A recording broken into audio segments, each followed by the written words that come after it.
Would you like to stand and pledge allegiance to the flag, please? I pledge allegiance to the flag of the United States of America and to the republic for which it stands, one nation, under God, indivisible, with liberty and justice for all.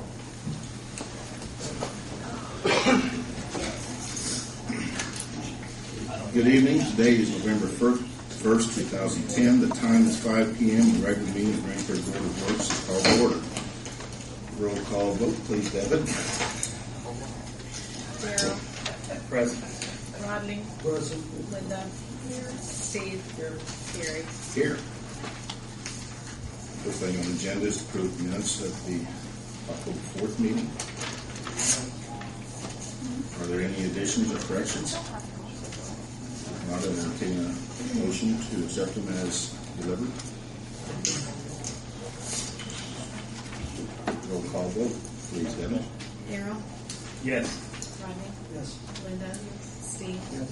Gary. Yes. We kind of have some old business, and I don't think we have all the information put together, but Stacy, would you like to bring us up to date on the police car purchase?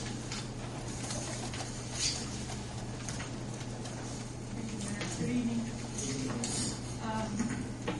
I'm still working on getting the stuff together. I was unable to find anything prior to Monday on the police car purchases. So in the last 4 days, I've gotten several quotes, but not everything has come in. So I'm waiting on a couple of equipment quotes and a couple of things from a couple of banks. So we'll have to, I guess, on the next agenda, put our name on the next agenda. But we've got most everything except there's just a couple things that I need to do. So I was actually waiting for the last minute to come over because I was supposed to get one right back to 5 or 10 minutes ago. But we're almost ready to go. It's just, we've just got a couple more things to put together. Anything, Stacy, that you need that you kind of left out on, be sure to ask Brian about it, because he's more willing to help us out with those things. Okay. Thank you. Anything. Okay. Thank you, Stacy. Yeah, I just take a motion to table it to next. Okay. Entertain a motion to table the police car purchase until next meeting. So moved. Second. Roll call vote, please, David. Daryl. Yes. Rodney. Yes. Linda. Steve. Yes. Gary. Yes.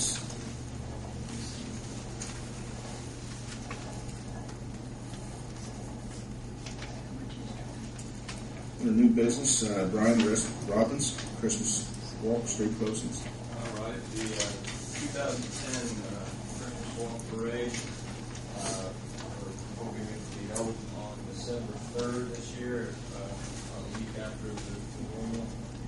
Got the map here. It'll be, we want to mimic the 4th of July parade route as much as possible. Just because we figured that would be the easiest for the city employees. It seems like a good route as well. It's a lot of the residences as well as the businesses. The parade is projected to begin at 6 p.m.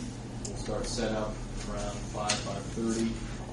Really, again, following the same setup as the 4th of July parade. The only real difference is that we'll be ending in the main source parking lot versus Gillen Howe Funeral Home. We'll just go straight on Washington and then just turn in on Jackson and use that parking lot as our kind of drop-off area. So where's it beginning? Yeah, on North Franklin. There. North Franklin, and how far north? Well, that depends on how large the parade. We'll ask for permission to close off going all the way back to, I believe, Walnut. At this point, we're not sure exactly how large the parade is going to be.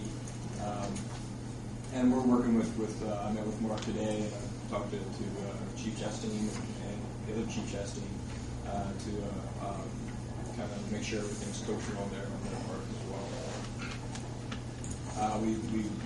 Again, the closings would probably be from around, I'd say the residential ones where we set out we'll want to shut those down at 5 o'clock, 5:15, and then want to open them back up as soon as the parade's gone, and equally up around downtown.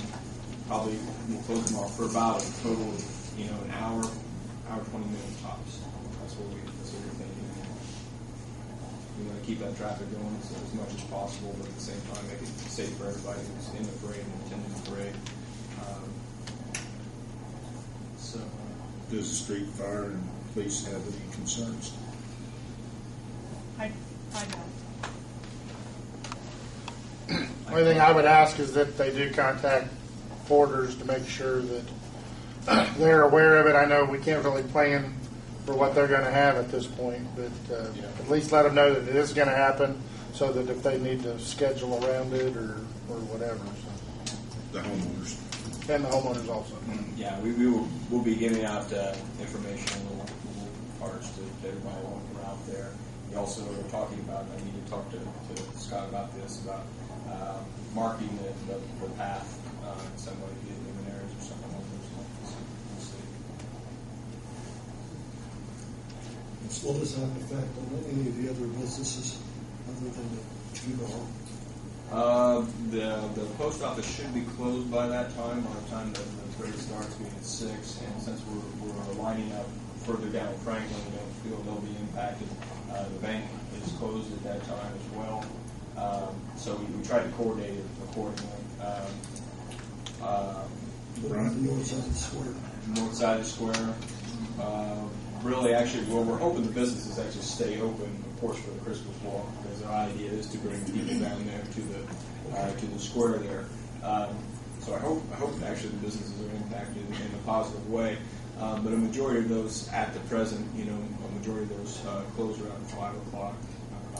Some, stay open until 6. But again, we hope that's a positive thing.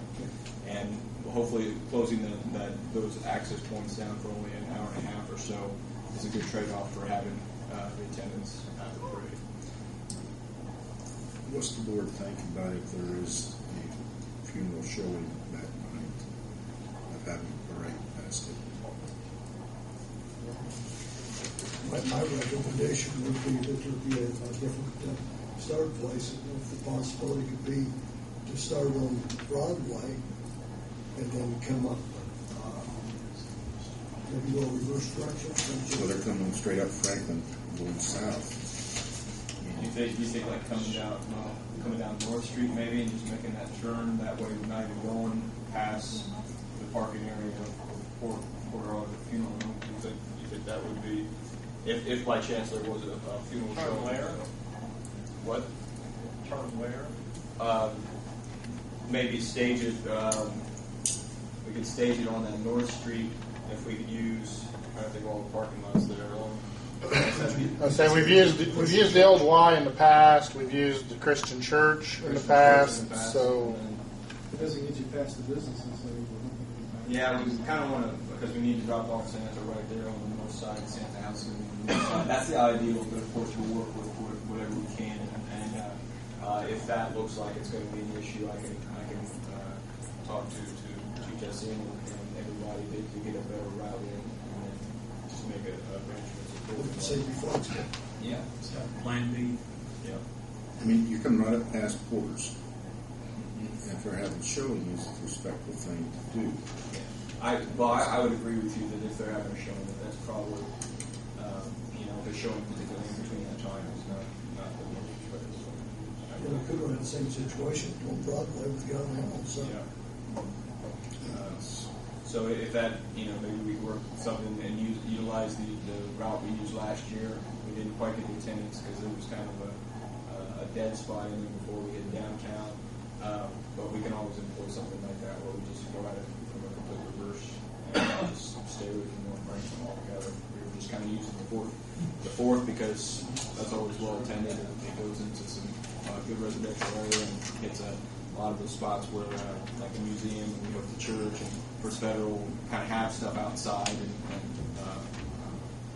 kind of be even more, create a little bit better environment for everybody. but let me ask a silly question. Sure. What happens if you start in the area at 5:30 and come up Main Street?